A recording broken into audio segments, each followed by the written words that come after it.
30019. Saya dari Politeknik Kimia, Institut Teknologi Petroleum Balongan. Pada video ini saya akan mempresentasikan UAS bahan konstruksi teknik kimia. Baik, langsung kita mulai ke soal pertama. Apa yang dimaksud dengan kristal logam? Kristal logam merupakan kumpulan atom-atom logam, kemudian membentuk sebuah susunan yang teratur. Saat logam mengalami pembukaan dari bentuk cair ke bentuk padat, atom akan mengatur dirinya dalam sebuah baris-baris yang rapi pada suatu susunan yang disebut sebagai space lattice. Baik, selanjutnya nomor 2, sebutkan hukum-hukum yang berkaitan dengan kristal. Yang pertama itu ada hukum Steno, dikenal dengan sebutan the constancy of interfacial angles. Hukum ini mengatakan sudut pada antara bidang-bidang tertentu pada suatu jenis kristal tertentu selalu konstan. Hukum ini didasarkan pada penelitiannya terhadap kristal kuarsa. Dan yang kedua ada hukum Johannes-Kepler, hukum yang mengatakan suatu penampakan dari bentuk kristal dimungkinkan akibat tersusunnya secara geometri unit-unit yang kecil secara teratur. Dan yang ketiga ada hukum struktur kristal oleh Hauy.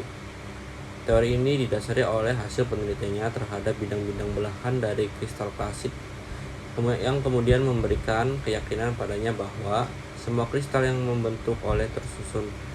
tersusun oleh unit-unit kecil yang berbentuk polihedral, dan setiap unit pada mineral tertentu selalu mempunyai bentuk yang khas.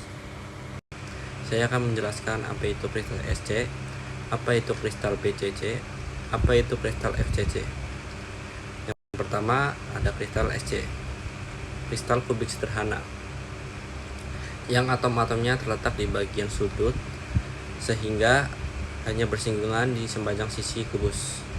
Total atom yang berada dalam sebuah unit sel dengan struktur Sc berjumlah 1 yang diperoleh dari penjumlahan 1/8 atom yang terletak di sudut. Struktur ini kurang rapat dan memiliki bilangan koordinasi yang berjumlah 6. Bilangan koordinasi diartikan sebagai banyaknya atom tangga terdekat atau banyaknya atom yang bersentuhan. Dan yang selanjutnya ada kristal Bcc. Dalam struktur ini terdapat atom-atom yang terletak di semua sudut dan atom tunggal di bagian pusat kubus. Masing-masing unit sel Bcc memiliki 2 atom. Satu atom berasal dari penjumlahan 1/8 atom yang terletak di 8 sudut kubus, dan satu lagi berasal dari atom yang terletak di pusat kubus. Ketika posisi atom yang terletak di bagian sudut dengan di bagian pusat adalah sama. Dan yang terakhir adalah kristal Fcc. Dalam struktur kristal Fcc, atom-atom terletak pada bagian sudut dan juga di pusat dari semua permukaan kubus. Untuk struktur kristal Fcc, masing-masing atom yang terletak di sudut dibagi-bagi dalam 8 unit sel. Oleh karena itu, atom face center yang terletak pada bagian sisi terbagi menjadi 2. Total atom yang dimiliki oleh struktur kristal Fcc ada 4. Diperoleh dari penjumlahan 1/8 dari masing-masing atom yang terletak di 8 sudut dengan setengah bagian atom yang terletak di 6 permukaan sel. Unit sel adalah susunan spatial atom-atom mengekor secara 3 dimensi untuk menggambarkan kristalnya. Jadi kesimpulannya unit sel adalah bagian terkecil dari kristal tersebut.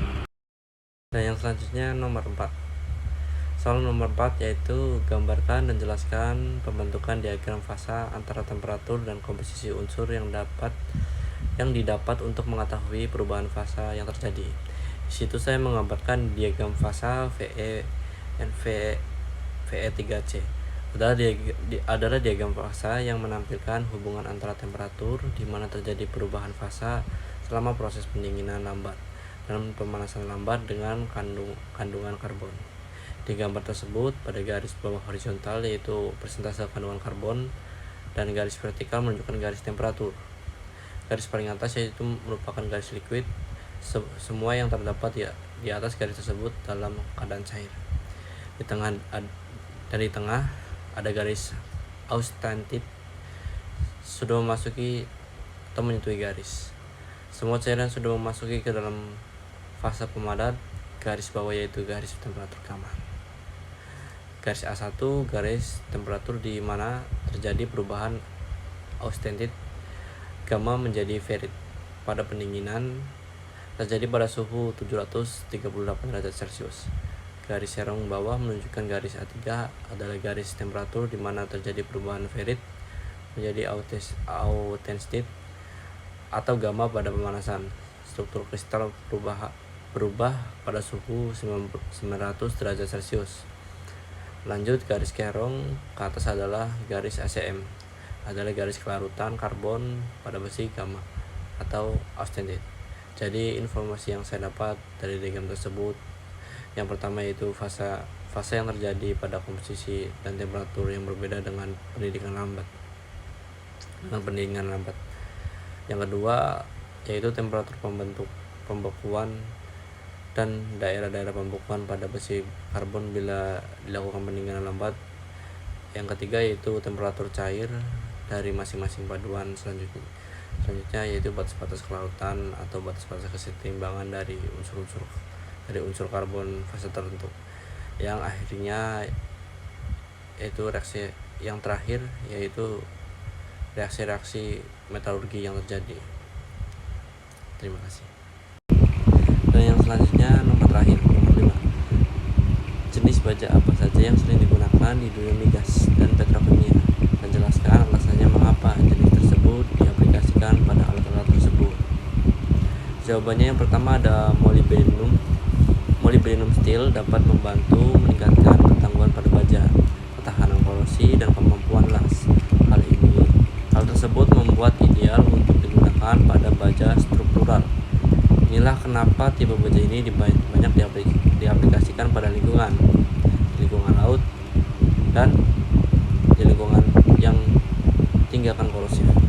Pipa minyak dan gas juga memakai logam molybdenum steel. Dan selanjutnya ada tungsten. Tungsten steel dikenal juga sebagai wolfram. Pada dasarnya merupakan jenis logam perak kusam dengan titik leleh tertinggi di antara seluruh jenis logam. Sifat yang paling menonjol pada tipe baja ini adalah kemampuannya terhadap suhu tinggi dan tingkat kepastiannya yang tinggi. Dan selanjutnya ada baja tool steel. Baja tool steel termasuk jenis baja untuk memproduksi beragam mesin perkakas dengan proses tempering, penambahan panas tinggi, proses pendinginan cepat, dan pemanasan kembali, membuat tool steel tahan panas yang sangat keras. Biasanya mereka dipakai di lingkungan yang sangat abrasif. Nah, itu cocok